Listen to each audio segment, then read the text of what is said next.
Insista, persevere. Não desista, continue.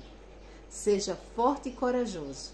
É isso que Deus nos manda ser. E na Bíblia nós vemos exemplos fantásticos desta atitude, e um deles é o de Isaac. Isaac, ele era o filho da promessa, não é?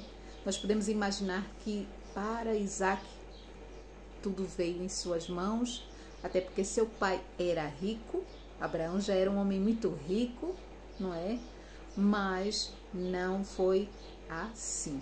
Foi muito difícil para Isaac e ele teve que perseverar, não desistir, ser forte, ser corajoso, insistir, até ver um crescimento contínuo durante a caminhada. E no final, ser glorificado por Deus, não é? Fazendo com que aquelas pessoas que tentaram fazer o seu mal, ou ver o seu mal, visse o bem que havia do Senhor naquela vida. E visse, sim, que por ser uma pessoa abençoada por Deus, merecia e devia estar ali onde estava. Isaac, ele, quando começa, não é, a sua caminhada de crescimento, nós lemos na Bíblia que ele intenta ir para o Egito, migrar. E Deus diz, não vá para o Egito, fique pelos filisteus. Então, Isaac fica por aquelas terras em que ele está. E ele acaba por ir para um reino onde o rei se chamava Abimeleque. E ele fica ali ao redor, não é, daquele reino.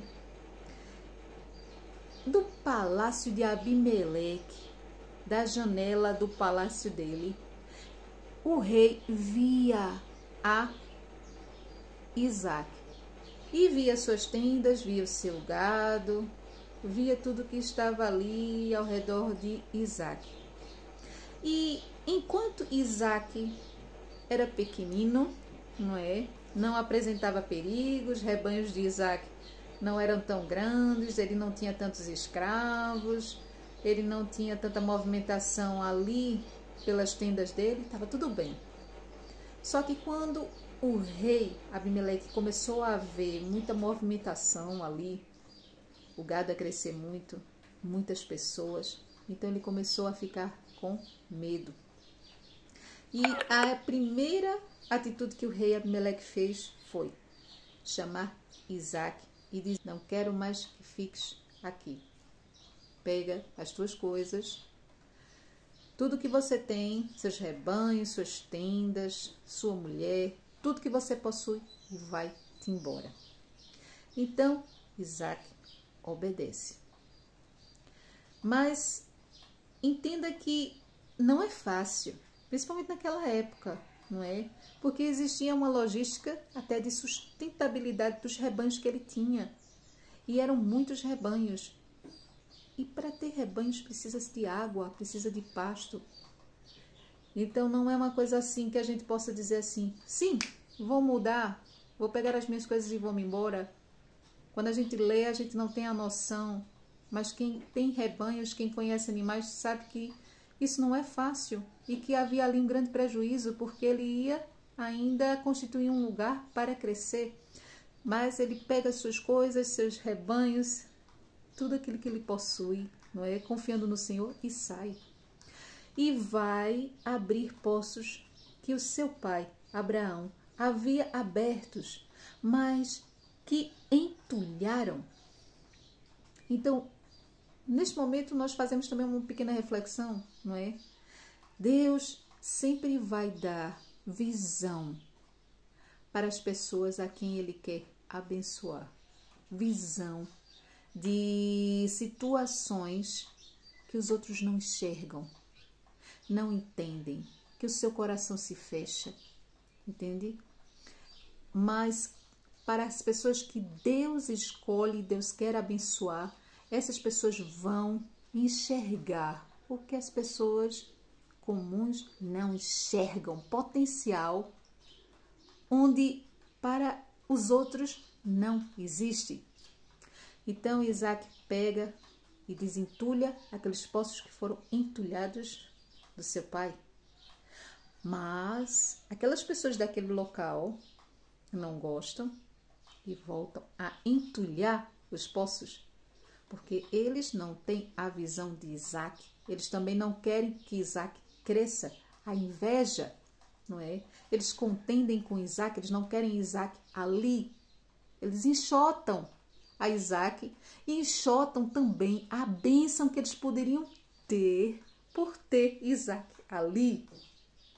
Mais interessante é isso, é que quando uma pessoa não quer o teu bem, ela por inveja fica tão cega que ela te enxota, ela te bota para fora e ela também está colocando para fora a bênção que acompanha a tua vida. E Isaac pega suas coisas e vai embora. Vai abrir novamente um outro poço que tinha sido entulhado. E novamente fazem contenda com ele. E novamente retiram ele dali. E ele vai mais longe e abre outros poços. Mas imagine que abrir poços naquela época não era tão simples quanto eu estou a falar. Já vamos no terceiro. Imagine a persistência, a dificuldade, prejuízos e problemas, e você persistir, não é? E fazer, e vem alguém e coloca para trás, e você continua. Então, na terceira vez desse processo, ele tem vitória. Então, ele consegue se estabelecer ali e ele cresce, cresce, cresce, cresce, cresce tanto, não é? A palavra do Senhor veio dizer que o rei Abimeleque, aquele mesmo que colocou ele para fora, porque estava com medo do pequeno crescimento dele ali, fica a saber do tamanho que ele está e vê. O rei Abimeleque percebe que um crescimento tão extraordinário só pode vir da parte de um Deus maravilhoso, que é uma coisa sobrenatural, que não é uma coisa de homens, não é uma situação normal. Então, aquele mesmo rei que por medo colocou ele para fora, entende que nele está a presença do Senhor, as bênçãos do Senhor. Então, aquele rei procura Isaac e pede para que Isaac fique ali e tenha o reino dele como um reino amigo. Enxergue que aquele homem, aquele rei, ele sabia muito bem o risco não só que ele corria, porque Isaac já estava tão maior. Ele tentou impedir o crescimento de Isaac, colocando Isaac para fora. Mas Isaac, olha, foi 3 vezes, não é, para mais distante, e dali de onde Isaac estava, a bênção de Isaac tinha crescido tanto, que aquele homem não viu outra coisa a não ser a mão de Deus naquela vida, e que sim, aquele homem era um homem abençoado e que deveria ficar ali, pois o reino dele já estava ficando pequeno perto do que Isaac possuía. Nós tivemos a lição de que Deus te abençoe onde você estiver e que você deve persistir, perseverar, não desistir, ser forte e corajoso, pois Deus vai te acompanhar. Ele vai te abençoar durante o caminho e ao final, aquelas pessoas que tentaram te prejudicar verão a glória de Deus na tua vida. Leia a Bíblia é a palavra de Deus na tua vida.